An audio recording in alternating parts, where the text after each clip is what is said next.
അള്ളാഹുവിലേക്ക് മടങ്ങുമ്പോൾ, മണ്ണായി തീരുമ്പോൾ പിന്നീട്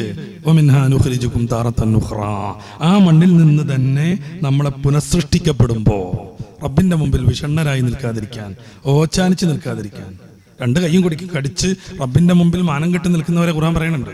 സൂറത്തുൽ ഇസ്രാഇന്റെ 27 മുതലുള്ള വാക്യങ്ങൾ. രണ്ട് കൈയും പിടിക്കടിക്കും. അങ്ങനത്തെ ഒരു സന്ദർഭം വരാതിരിക്കാൻ റബിയത്തിനോട് മുത്തറസൂൽ ഓഫർ കൊടുത്തതുപോലെ നമ്മളോട് അങ്ങനെ ഒരു ഓഫർ കിട്ടിയിട്ടില്ല. നമ്മൾ റസൂലുള്ളാഹി തങ്ങളുടെ കാലത്ത് ജീവിച്ചിട്ടില്ല. ഗണേശ പൂനൂരിന്റെ കവിതയൊക്കെ നമ്മൾ പലപ്പോഴും കാണാറുണ്ട്. 16 നൂറ്റാണ്ട് പിൻപന്തിനി പാരിൽ ഞാൻ പാപി പിറന്നു വീണു എന്നൊക്കെ പറഞ്ഞിട്ട്.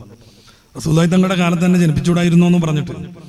റസൂലിനെ തഴുകി തലോടി കടന്നു പോകുന്ന മന്ദമാരുതൻ എന്നെ ഒന്ന് സ്പർശിച്ചാൽ എത്ര നന്നായിരുന്നു എന്നും പറഞ്ഞിട്ട്. അള്ളാഹിന്റെ റസൂലിന്റെ കാലത്ത് ഉള്ളൊരു ഒട്ടകമായി തീർന്നാൽ എത്ര നന്നായിരുന്നു, അവിടുത്തെ ചുമന്നെനിക്ക് സഞ്ചരിക്കായിരുന്നല്ലോ എന്ന് പറഞ്ഞിട്ട്. അന്നത്തെ ഒരു ഈത്തപ്പനയുടെ വള്ളിയായാൽ ഹബീബായ നബിതങ്ങളെ സ്പർശിച്ച് കടന്നു പോകുന്ന ഇളം തന്നൽ എന്നെയും സ്പർശിക്കുമായിരുന്നല്ലോ എന്നൊക്കെ പറഞ്ഞിട്ട്. അതൊക്കെ മോഹങ്ങൾ.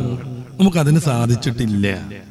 അപ്പൊ റസൂലിൽ നിന്ന് പ്രത്യേകമായ ഒരു ഓഫർ വാങ്ങിയിട്ട് റബീഅത്ത് ബിൻ കഅബ് റളിയല്ലാഹു അൻഹു പോയതുപോലെ, സഅദ് റളിയല്ലാഹു അൻഹു പോയതുപോലെ, അശറത്തുൽ മുബശ്ശിരീങ്ങൾ കടന്നു പോയതുപോലെ സ്വർഗം നമുക്ക് ഉറപ്പില്ല.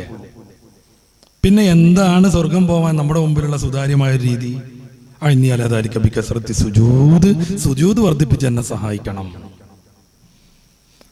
മണ്ണുമായുള്ള നമ്മുടെ ബന്ധവും നമ്മൾ മണ്ണിൽ പോയി വിലയം പ്രാപിക്കുന്നതും അതേ മണ്ണിൽ നിന്ന് പുനഃസൃഷ്ടി നടത്തി നമ്മുടെ നന്മതിന്മകൾ കൃത്യമായി വിച്ഛേദിക്കുന്നതും നന്മയ്ക്ക് പ്രതിഫലം കിട്ടുന്നതും തിന്മയ്ക്ക് ശിക്ഷ വരുന്നതും കൃത്യമായി മനസ്സിലാക്കുന്ന മനുഷ്യൻ സുജൂദ് വർദ്ധിപ്പിച്ചുകൊണ്ടിരിക്കും. ആള് സുജൂദിലേക്ക് കൂടുതൽ തൽപരനാകും. എങ്ങനെങ്കിലും ഒരു റക്അത്ത് വിത്ർ തീർക്കൂല. മോഹം കെടാതെ അയാൾ നിസ്കരിച്ചു കൊണ്ടേയിരിക്കും.